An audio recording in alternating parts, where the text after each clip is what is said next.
নমস্কার বন্ধুরা, এখন আপনারা দেখতে পাচ্ছেন MLA মানে মেরিন লোডিং আর্ম।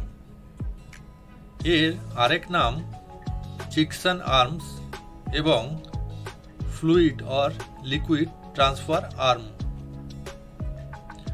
এগুলি হলো বিশেষ যান্ত্রিক কাঠামো। এই লোডিং আর্ম মূলত জাহাজ, বন্দর, টার্মিনালে তরল এবং গ্যাস স্থানান্তর করতে ব্যবহার করা হয়।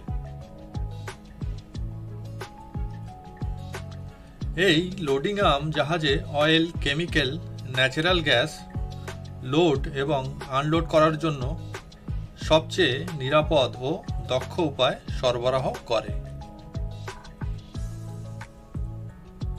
এই লোডিং আর্ম এমনভাবে ডিজাইন করা হয়েছে যাতে লিকুইড ট্রান্সফার চলাকালীন পরিবেশগত প্রভাব এবং কর্মীদের নিরাপত্তা ঝুঁকি হ্রাস করা যায়।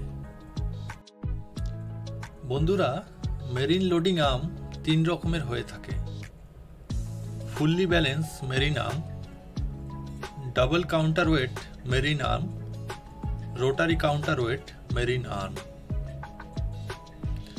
এই লোডিং আর্ম কানেকশন সাইজ 6 ইঞ্চি থেকে 24 ইঞ্চি পর্যন্ত হয়ে থাকে।